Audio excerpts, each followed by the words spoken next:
Hey, good afternoon, everybody. This is Kenyon from the Heavy Metal Hideaway. You hear a lot of things about how our glutes appear, how our rear end appears to others. We have our personal likes and dislikes about how we want it to look. And so I decided to put together something called Hip Dips, Pancake Ass, High and Tight, No Ass, and Fat Ass. And let's talk about exactly what causes or maybe how we can get rid of some of these things that seems to bother us for, and in my opinion, little or no reason. Very little functionality difference here. It's all about our own preference and what we like to see and what we like to see in the mirror when we look at it.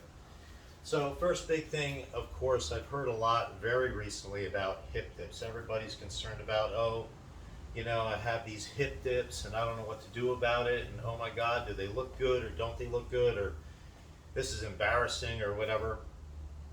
And the hip dip, people, is basically a very naturally occurring thing in our bodies. It's just where the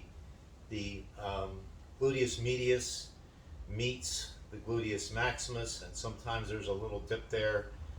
If you have it, there's probably very little you can do about getting rid of it, although you could minimize it slightly. So how do you minimize it? You do some things. Once again, we talked about angles, right? Angles is kind of like everything in bodybuilding and building muscle. So when you do your leg work, try to focus on the angles. If you're on a hyperextension and you're doing hyperextensions and you're bending upward like this, keep your feet pointed out, your toes pointed out, and that will bring more focus angularly to the outside of your hips, okay? And more focus to the outside of that gluteus medius, all right? That's one thing. Also, as you come up in the hyperextension, when you come up to the very top, squeeze it very hard, and that'll bring even more focus and more form and shape to the gluteus medius. So that's one thing you can do. There's an exercise called clamshells where you're lying on your side. You may have a band that goes between or around your knees, and as you bring your knees up, that puts stress on that gluteus medius and hopefully works it a little bit. So those are some of the things you can do to minimize the hip dip. Okay, but again, not something that's going to functionally disrupt anything that you do.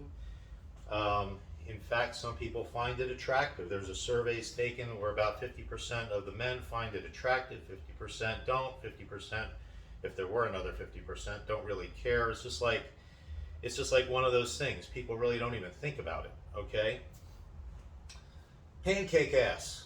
That happens as we grow older. Let's say we're 20, 30 years old and we have a nice firm round bottom, and then we hit 40, we may have had a kid or two, our life slows down, we don't work out anymore, we don't find ourselves in the gym doing squats, we don't really use it very much, and all that muscle and the fat surrounding the muscle, gravity takes its toll, right? And it just kind of pulls it down. And instead of having the nice round curve to your bottom, we have a flattened form that takes shape, okay? And in the bodybuilding world, once again, some of the older female bodybuilders say, oh my God, I have pancake ass, what should I do? Well, the thing is, with any other muscle and many of our organs, use it or lose it, right? So if you do full deep squats, they call it ass to grass, full deep squats, and you come all the way up and squeeze, and you do a lot of those, perhaps 2 times a week, when we have conditioning going on prior to contest, sometimes you'll have 2 leg days a week.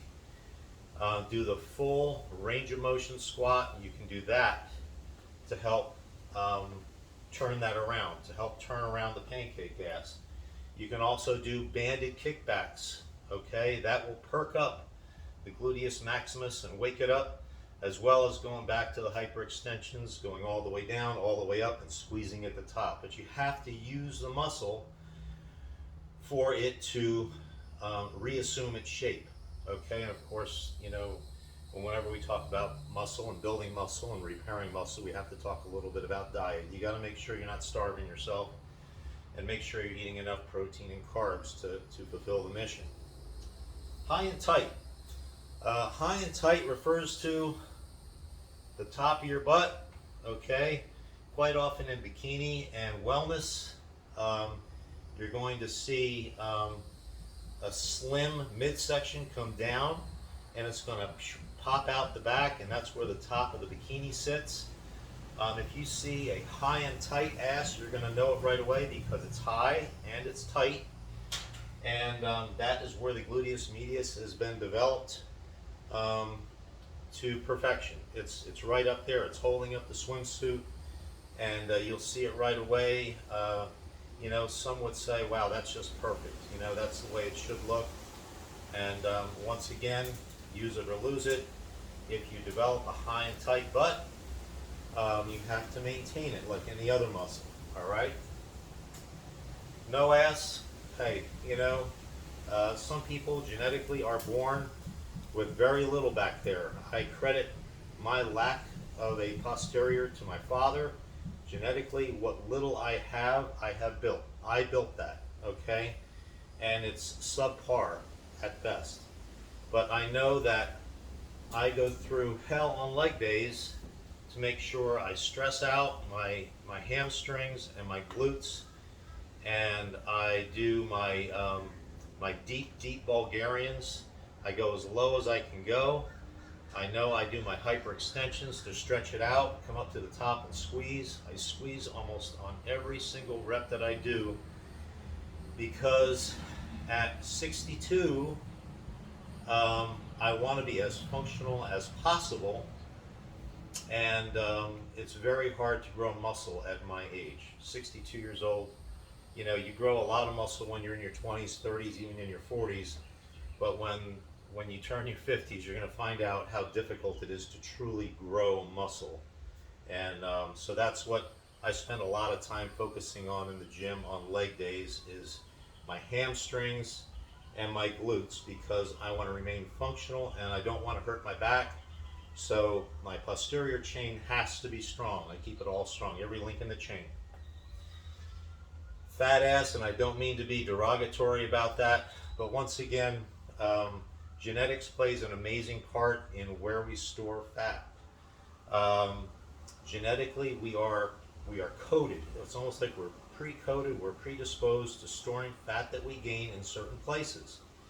When I gain weight, I generally gain weight right around my kidney section first.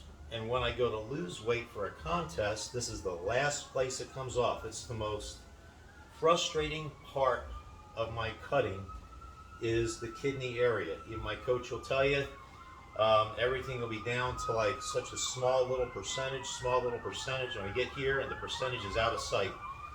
And that just requires a lot of cardio, a lot of caloric deficit. Like we hear ambulances in the background, but so caloric deficit is one thing you're going to have to put yourself through if you want to get rid of the fat ass.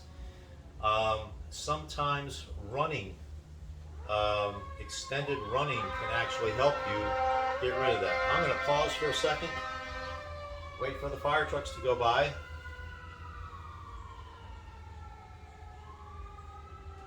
Wait for them to go by, a couple more seconds here. All right. So running, the only danger of running is everybody says, well, what can I do to get my legs down, And I'll say, well, I look at them, I analyze their muscle and their fat ratios, and I'm like, well, you can run, but when you run for extended periods of time, you actually also beat the muscle off of it. So you have to be very careful how long you run for. You don't want to lose muscle mass, you want to lose fat. So along with your caloric deficit, if you want to lose this, you have to run sparingly, maybe 3 times a week, go for a run. And the other 2 days a week, maybe do some lighter cardio, but always stay in a caloric deficit so you can get rid of that. All right? And once again, do not sell the weight training short. You have to continue to do your squats, perhaps turn the weight down a little bit on the squats, and increase your reps a little bit. But so that's how we deal with the fat ass. I don't mean to be negative about that, but this is what we see, right? People worried about their hip dips for whatever reason. The pancake ass, the high and tight, the no ass, and the fat ass. That's what we find. I hope this has been a help to you. Please like, share, subscribe. Send us a note what you think. I'd be happy to hear any other suggestions, and so would our listeners. And I want you to have a great hump day. It is Wednesday, May 11th. That means I have 20 more days. I turn 62. I can't wait. Age really has no significance to me. I really don't care how old I am. And I think everybody should be that way. Age doesn't matter. All right? Have a great day. Bye-bye.